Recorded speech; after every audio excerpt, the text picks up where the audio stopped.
Welcome to my channel. In this video we talk about organic chemistry. We focus on nomenclature of hydrocarbons. Now the second type of hydrocarbons are alkenes. Alkenes contain at least one carbon to carbon double bond and follow the formula CnH2n. Here the number of hydrogen atoms are twice than the number of the carbon atoms. Their names end with ene, E-N-E. Let's explore some of the common examples. For example, you can see that ethene. Here the molecular formula is C2H4. This is the simplest alkenes. It is also known as ethylene. Here the two carbon atoms are bonded to each other by a double bond. And the second one compound, here you can see that propene.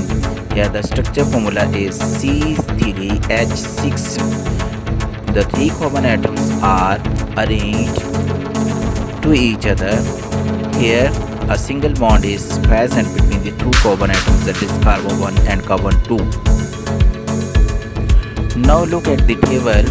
Here the molecular formula are written at the left hand side and the names of the alkenes are given at the middle of the column and the structural formula are given at the right hand side of the column.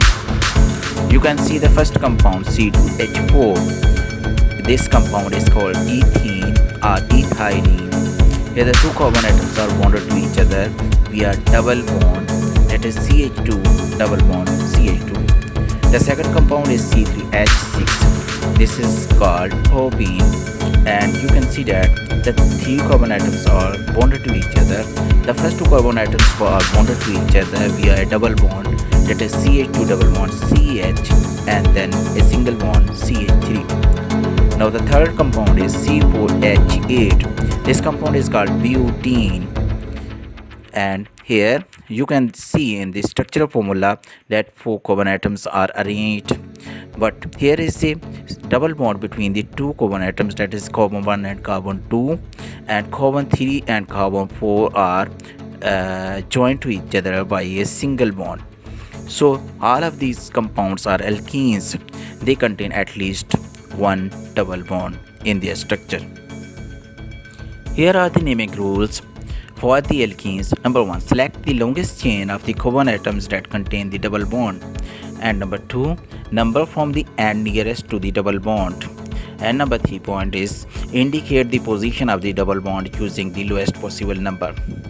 You can see a compound 1-butene. Here the four carbon atoms are arranged to each other. A double bond is placed between the carbon 1 and carbon 2. So the structure comes out to be CH2 double bond CH, and then single bond CH2, and then single bond CH3. So a double bond is present between the carbon atom 1 and carbon atom 2. Here is another compound, that is pentene. Here 5 carbon atoms are attached to each other. The molecular formula is C5H10. Here the structure is CH2 double bond CH, single bond CH2, single bond CH2, and single bond CH3. The double bond is present between the first two carbon atoms, making it 1-pentene.